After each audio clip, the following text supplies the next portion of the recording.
Hello dear students, so let's start exercise 1.1 of class 9 chapter 1 number system. Okay, so exercise 1.1 का question number 1 है, is 0 a rational number and can we write it in the form of p upon q where p and q are integers and q is not equal to 0. Okay, तो question में ही आपको ये चीज उन्होंने दे दी है कि p upon q के form में क्या हम उसको डिनोट कर सकते हैं, q should not be equal to 0, है ना। हम अपने प्रीवियस वीडियोस में देख चुके हैं कि रैशनल नंबर्स में p अपॉन q में q 0 नहीं होना चाहिए, जो डिनोमिनेटर है ना।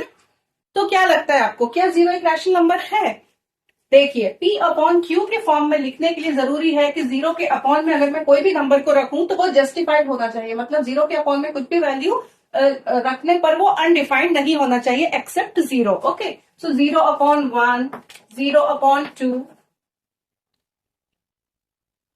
0 अपॉन 3, सो ऑन. मैं 0 के अपॉन में कुछ भी नंबर रखूंगी तो कोई प्रॉब्लम नहीं है, बिकॉज 0 को हम डिवाइड कर सकते हैं 1 से, 2 से, 3 से, किसी भी नंबर से, बिकॉज इनका आंसर 0 ही आने वाला है, अनडिफाइंड नहीं होने वाला है ना. All these forms are of the form p upon q, right. तो जब हम इन्हें p अपॉन q के फॉर्म में लिख सकते हैं where p and q are integers. उन्होंने क्या बोला है कि जो p और q है वो इंटीजर्स होने चाहिए. तो क्या होते हैं इंटीजर्स? इंटीजर्स का मतलब है आपके सारे negative numbers, 0 and positive numbers, right. इसका मतलब है कि 0 के अपॉन में क्या मैं पॉजिटिव नंबर्स, नेगेटिव नंबर्स सब कुछ रख सकती हूँ, और q जो है should not be equal to 0, बस 0 नहीं होना चाहिए, है ना. ये उन्होंने खुद ही आपको बता दिया है, तो हमें इसकी टेंशन लेनी नहीं है. अब 0 के अपॉन में 1, 2, 3 में ले सकती हूँ, राइट. चलिए नेगेटिव नंबर्स भी देख लीजिए. 0 के अपॉन में मैं -1, 0 के अपॉन में -2, -5, -6 कुछ भी रख सकते हैं, राइट. तो ये सारे जो नंबर्स हैं ये जस्टिफाइड है, वैलिड है, इनको रखने में कोई प्रॉब्लम हमें नहीं है. इसका मतलब है कि 0 is a rational number. We can write yes, 0 is a rational number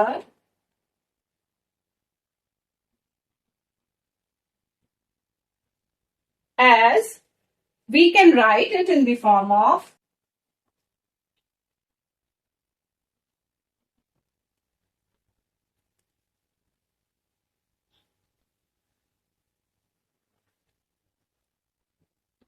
p upon q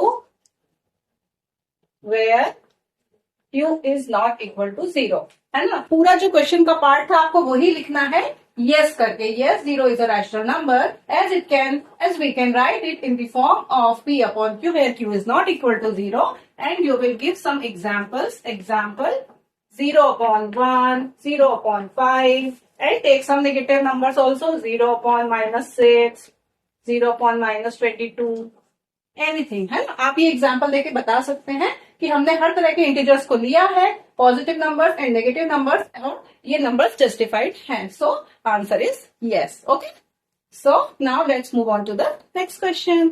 so question number 2 says find 6 rational numbers between 3 and 4. ओके, सो लेट्स फाइंड इट आउट. हमने प्रीवियस वीडियोस में एक एग्जाम्पल किया था जिसमें 1 और 2 के बीच में 5 रैशनल नंबर्स निकाले थे. वो भी हमने 2 अलग अलग मेथड से निकाले थे, राइट. एक हमने टफ मेथड किया था और एक हमने इजी वाला मेथड किया था.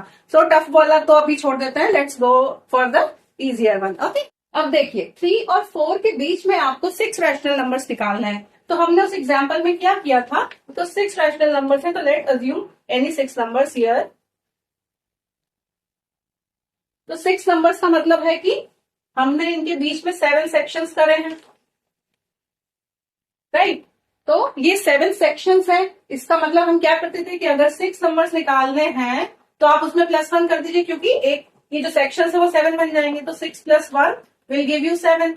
फिर हम क्या करते थे कि हमें इनके डिनोमिनेटर को 7 बनाना रहता था, क्योंकि हमें इस नंबर को एक्सपैंड करना है, इसके डिनोमिनेटर को एक्सपैंड करना है, जिससे हम अंदर की जो पोर्शन है उन तक पहुंच सके, उन नंबर्स तक पहुंच सके. तो अब हम 3 को क्या बनाएंगे, 3 can be written as into 7/7. अब देखिए, अगर आप चाहें तो इसके अपॉन में और इंटू में आप कोई भी नंबर ले सकते हैं. जो 6 अगर उन्होंने दिया है तो 6 से बड़ा कोई भी नंबर अगर आप ले लेंगे ना, तो इसका मतलब है कि आपने कोई सी भी लाइक 10 कर दीजिए, तो 10 सेक्शंस बना लीजिए, 20 सेक्शंस बना लीजिए, 30 सेक्शंस बना लीजिए. उसका आप इंटू और डिवाइड आपको करना पड़ेगा, है ना। जैसे 3 में इंटू 10/10 कर दीजिए, इंटू 20/20 कर दीजिए। ओके, तो अभी तो हम 7 ही कर रहे हैं बिकॉज हमें 6 प्रॉपर नंबर हम निकालते हैं। सो 3 इंटू 7/7, और यहां हम करेंगे 4 इंटू 7/7। जिस नंबर से आप मल्टीप्लाई करेंगे उसी से डिवाइड करना है, जिससे कि कैंसिल आउट हो गए, ये वो नंबर वही का वही रहे, वो नंबर आपका चेंज नहीं होना चाहिए। ओके, चलिए अब इसको सॉल्व करते हैं। तो 3 into 7/7 will give you 21/7। 4 into 7/7 will give you 28/7। Okay, अब निकाल लीजिए, आपको निकालने हैं 6 नंबर्स। 1 2 3 4 5 6। ओके, 1 2 3 4 5 6 हमने प्लेसेस बना लिए। नंबर हमारे क्या है? 21/7 एंड 28/7। ओके, और देखिए 28/7 को जब सॉल्व करेंगे तो 4 बनेगा, 21/7 को सॉल्व करेंगे तो 3 बनेगा। मतलब हम फाइनली 3 और 4 के बीच में ही है, उनके बीच में ही निकालना है। तो जब भी आप जो नंबर्स निकालें, हमेशा इस बात का ध्यान रहे कि आप इनके बियॉन्ड ना चले जाएं, है ना। इन नंबर्स के बियॉन्ड हमें नहीं जाना, इसके अंदर ही रहना है। अब 21/7 के बाद क्या आता है ना। अब इजी हो गया, निकालिए। 22/7, देन 23/7, 24/7, 25/7, 26/7, 27/7। ठीक है, अगर मैं इंटू 10/10 करती, चलिए आप ये और देख ही लीजिए एक एग्जाम्पल। अगर मैं 3 में इंटू 10/10 कर दूं और यहां पर 4 में इंटू 10/10 कर दूं, तो मुझे नंबर्स मिलते 30/10 और यहां मिलता 40/10, राइट। 40/10 और ये है 30/10। अब इनके बीच में अगर मैं ये जो नंबर होते, ये भी सही आंसर होता, राइट। हमने अपॉन 7 के अकॉर्डिंग निकाला था, तो ये नंबर आए थे। अपॉन 10 करके आप निकाल सकते हैं 31/10, 32/10, 33/10, लाइक दिस। ओके, तो ये भी आपका आंसर सही होता। ओके, आप चेक कैसे करेंगे कि ये सही है या नहीं है? वैसे तो आपको डिवाइड करके देखना पड़ेगा, राइट। जैसे 31/10 सिंपली आप देख लीजिए, जब अपॉन 10 होता है तो पॉइंट लग जाता है। 3.1, 3.2, 3.3, तो 3 और 4 के बीच में ऑब्वियसली यही नंबर होंगे। 3.1, 3.2, 3.3, 3.4, राइट। तो ये नंबर इजीली आपको समझ में आ रहा है। ऐसे ही जब आप इनको सॉल्व करेंगे 22/7, आपको पता है 22/7 पाई की वैल्यू होती है क्या होती है? 3.14, 3.14, 3.15, 3.1, कुछ इस तरह के नंबर होंगे जो 3 और 4 के बीच में ही आ रहे होंगे ना। आप चाहें तो कैलकुलेटर से एक बार क्विकली सॉल्व करके भी देख लीजिए कि ये नंबर सही है या नहीं। ओके, तो एक तरीका बस ये है कि आप डिवाइड करके देख लीजिए कि जो नंबर है वो 4 और 3 के बियॉन्ड नहीं जा रहे, इनके अंदर ही है। ओके, आई होप आपको ये समझ में आया होगा। तो आप कोई भी आंसर लिख सकते हैं, या अपॉन 10 वाला या अपॉन 7 वाला, और कोई भी 6 नंबर आप लिख लीजिए। This is the answer. Alright, I hope आपको ये समझ में आया होगा। Let's move on to the next one now. Now, question number 3 says find 5 rational numbers between 3/5 and 4/5. Okay, तो 3/5 और 4/5 खुद ही रैशनल नंबर्स हैं। अभी तक हम क्या कर रहे हैं? दो नेचुरल नंबर्स के बीच में हम निकाल रहे थे, 3 और 4 के बीच में। अब है आपको दो रैशनल नंबर है और उसके भी बीच में रैशनल नंबर्स निकालना है। Okay, so let's see how we will do it. अब देखिए, मैंने ये 6 सेक्शंस बना दिए क्योंकि 5 नंबर्स फाइंड आउट करने हैं। ये जो लाइंस है ये रिप्रेजेंट करेंगे 5 नंबर्स, 1 2 3 4 5। अब 5 नंबर्स है, मतलब कितने टुकड़े हो गए इस नंबर लाइन के? 6 टुकड़े, 6 सेक्शंस। ओके, तो अब 3/5 और 4/5 में हमें 6 सेक्शंस निकालने हैं। तो 6 सेक्शंस के लिए सिंपली तरीका वही है, आप +1 कर लीजिए, या फिर अगर आपको बहुत इजियर मेथड करना है तो इनटू कुछ छोटा सा नंबर कर लीजिए, 2/2 कर लीजिए, जिससे ये अपॉन का 10 बन जाए। जो डिनोमिनेटर है वो बड़ा हो जाए। जो अगर डिनोमिनेटर बड़ा होता है तो नंबर छोटा होता है, छोटा मतलब इससे अंदर आएगा, राइट। इसलिए हम डिनोमिनेटर को बड़ा बनाते हैं, छोटा नहीं करते कभी भी। अगर आपने डिनोमिनेटर को कम कर दिया तो नंबर इसके आगे चले जाएंगे, है ना। हमें इसके अंदर आना है, अंदर आने के लिए हमें डिनोमिनेटर को बड़ा बनाना है। तो बड़ा बनाने के लिए आप इसमें इस नंबर से कुछ बड़ा करना है इसको। तो 5 1 जा 5 ये है, तो 5 2 जा 5 3 जा 5 4 जा, कुछ भी इससे बड़ा आपको लेके जाना है।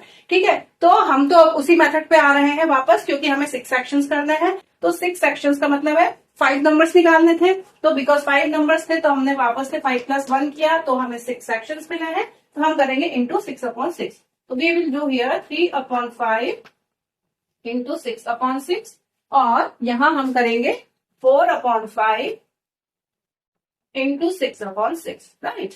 तो 3 6 will give you 18/5 6 30, 18/30 और 4 into 6 will give you 24/30. ठीक है, 24/30. अब सेक्शंस बना लीजिए. 1 2 3 4 5 5 नंबर्स है ना.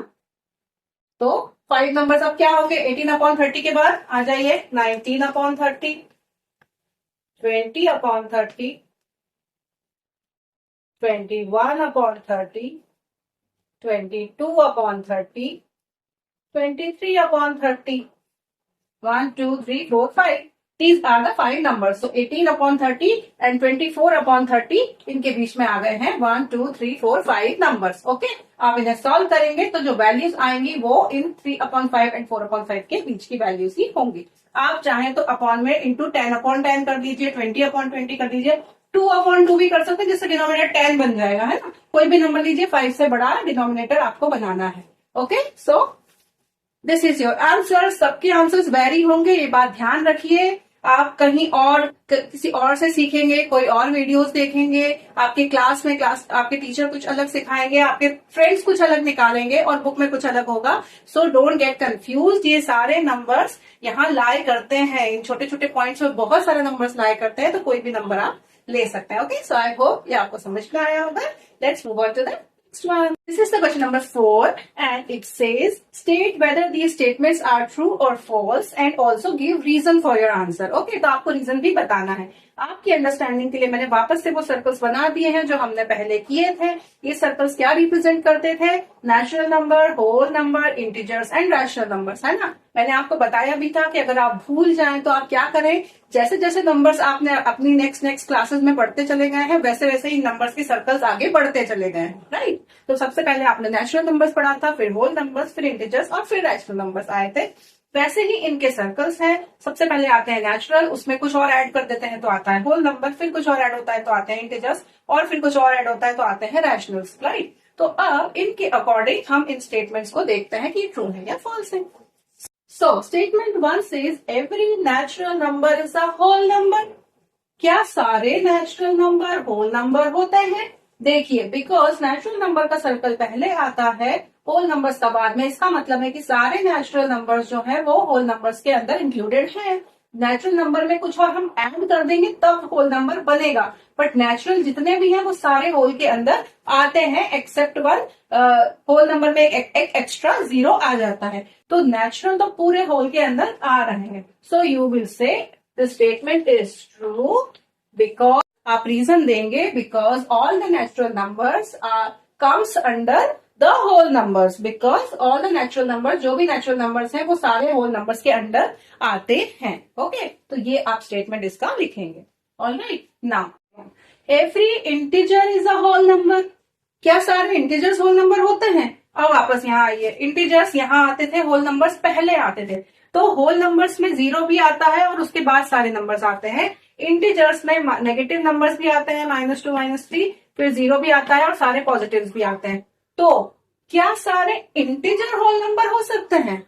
नहीं हो सकते, क्योंकि इंटीजर्स में आते हैं नेगेटिव नंबर्स जो कि होल नंबर्स में नहीं होते. अगर उल्टा पूछा गया होता कि होल नंबर इंटीजर होते हैं क्या, तो हाँ, होल नंबर सारे इंटीजर्स के अंदर आ जाते हैं, लेकिन इंटीजर्स होल नंबर्स के अंदर नहीं आते. So this statement is false. Okay, and what reason you will write here? That integer contains negative numbers also, and negative numbers don't come under whole numbers. So integers, every integer is not a whole number. Okay, आप एक example दे दीजिए, -2 -3, कोई भी negative number लेके कि ये जो है ये होल नंबर नहीं होता. Okay, now the third one, every rational number is a whole number. क्या सारे रैशनल नंबर्स होल नंबर्स होते हैं? अब रैशनल नंबर्स क्या होते हैं? पॉइंट वाले, डेसिमल्स, 0.4 0.5.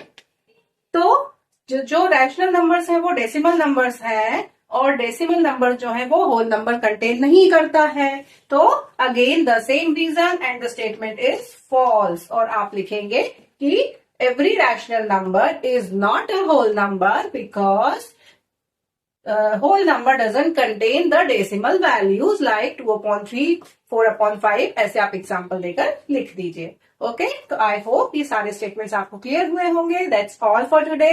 आई होप आपको सारे क्वेश्चन समझ में आए होंगे. For any doubts please write in the comment box. Thank you. Thanks for watching. Bye bye.